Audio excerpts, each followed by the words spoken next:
Okay, now that we have our three basic fundamentals looked after and we know what controls what, and we also have our three-piece golf swing in sequence, now we can talk about something really important, ball position. You know, since golf is a game of geometry and physics, ball position is tremendously important. If the ball is moving around in your stance, expect something different to happen when you strike it. So what we're going to do right now, we're going to understand how to find dead bottom center, and then we're going to set up your three basic ball positions for golf, and then go through the driver setup and the fairway wood setup as well. So contrary to what you might believe, finding the center of your swing is really not so easy. There's a couple of things that give us problems finding the center of our swing. We're going to talk about both of those things right now, but finding the bottom of your swing is one of the most important things you can do in golf, and once you find this, you'll have it forever. Now, as you can see, I got an alignment rod in between my feet here, and the ball is pointing straight to the center, so I know that the alignment rod is in between my feet, so I know that the ball is in the center of my stance. This is a great way to set up the center of your stance when you're practicing, to make sure you understand what you see where the bottom is. Now that we understand ball position is so important, we're going to try to find dead bottom center right now and understand where it is all the time. The reason I have this alignment rod in between my legs is to show me where the center of my stance is in relationship to my feet.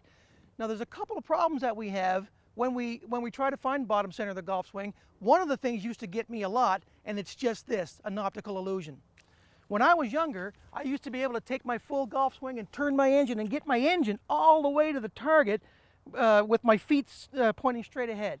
I can't do that anymore. My hip joint and my knee joint and my leg and my ankle joint don't let me go that far anymore. So what I have to do now is I have to take my left toe and just turn it out a little bit. That unlocks all my left side so I can get my engine to the target very quickly and very easily. But the optical illusion, it looks like the ball is moved in my stance. It looks like the ball is back in my stance now. And I see this all the time on the golf course. When the ball is in this position, I see people all the time trying to get it into the center of their stance, where it looks like center, and actually the bottom of their swing is now about an inch or two behind the golf ball. If you have this same problem as me, what you want to do is make sure your feet are pointing straight ahead and you see the ball in the center, then turn your left toe out to unlock your engine, and stay right there. The ball, it hasn't moved, it's always in the same spot. So remember this. The second thing that gets me sometimes is I have a bad astigmatism in one of my eyes, and I don't skew this very properly from the top down. Putting the alignment stick between your legs, in between the heels of your feet, and seeing where center is, it might be a little bit different look to you, but it is dead bottom center, and that's where you want to see the golf ball. All right, so now that we know where dead bottom center is, I can talk about the three basic ball positions in golf. You know, when I was taught to play this game a long, long time ago, we had about 10 different ball positions. It started back here with sand wedge, pitching wedge, 9-iron, 8-iron, 7-iron, and it kept going up into the front. Now, what I discovered was if the ball was not on the bottom center of my swing, I had to go find it. So now everything is so easy, it's moved right back into the center. So now it's really very simple. There's only three basic ball positions. All your irons and hybrids go right in the center, right on your center of gravity, dead at the bottom of your swing. Now your hybrid clubs are hybrid irons, not hybrid woods. That's why they go in the center. When the ball's in the dead center of your iron swing, when you get to the bottom of your swing, everything's squared up. Your center of gravity, which is inside my body, not on the front of my shirt. That's why my shirt button's over here. My center of gravity is in the center of my body. When I get to the bottom of the swing, the center of gravity is right there. Now I can release it up and toward the target. Now the second one is your fairway woods. Now you'll notice something when we do this. The fairway wood, my stance hasn't changed, nothing has changed. The bottom of my swing is still bottom dead center, and the fairway wood setup goes 1 inch in front of the fairway wood. Now what happens when you swing your golf club, when you get to the bottom of your swing, now your center of gravity is here, about 1 inch behind the golf ball, then you can release it up and off the tee. And the driver is exactly the same. We set up exactly the same, dead bottom center, and the ball should be about 3 to 4 inches in front of your driver head. We're going to show you how to set that up personally for you. And then when you get to the bottom of your swing, the bottom happens here, my center of gravity stays right here, and then I can release the ball up and off the tee. Three very basic ball positions. Nothing changes in your stance or swing, only the ball changes a little bit. That's what makes this so simple.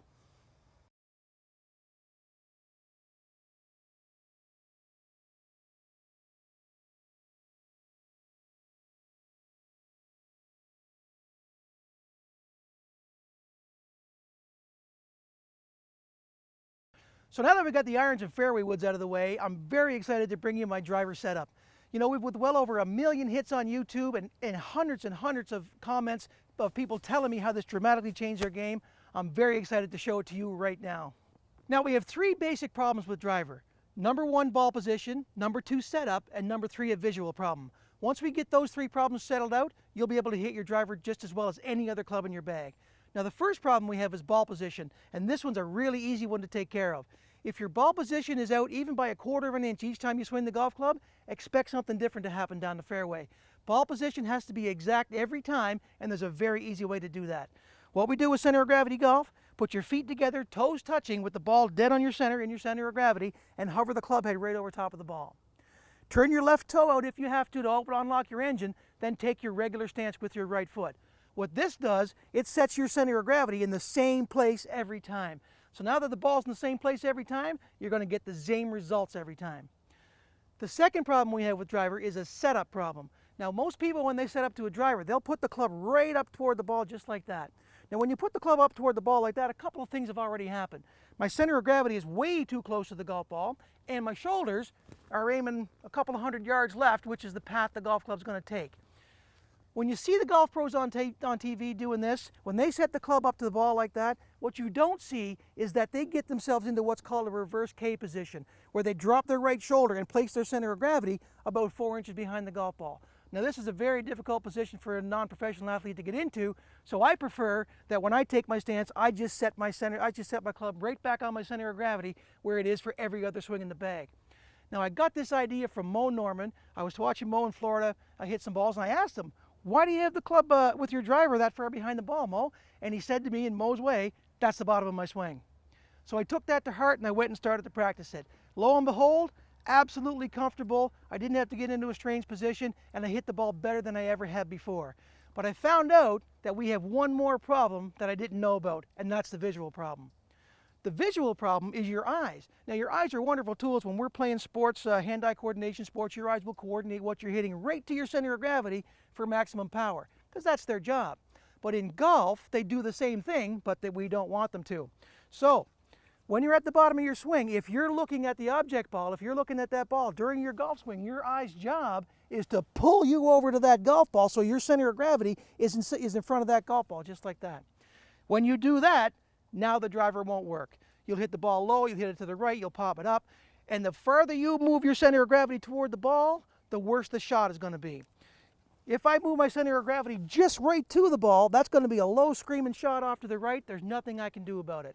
If I move my center of gravity past the golf ball, there's your pop-up shots. If you're one of those people who hit those pop-up shots and have that big scar on top of your driver, it's not your fault. It's the center of gravity moving in front of the golf ball. Learn how to keep your center of gravity back, and you'll hit long and straight drives.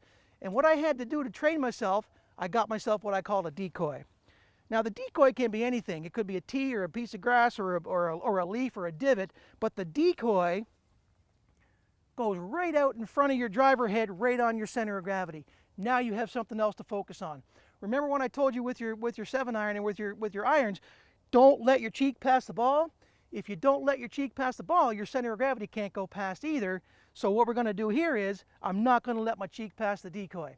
So when I take my stance, I'm not even going to look at my object ball while I'm practicing. I'm going to look right at that decoy tee. When I look at that decoy tee and swing 1, 2, 3, the bottom of my swing, my center of gravity stays right on that decoy, and now I can hit the ball up and off the tee and down the fairway. When you keep your center of gravity in the center where it belongs, you can predict where your golf ball is going to go, and you'll be able to hit your driver as straight as any other club in your bag.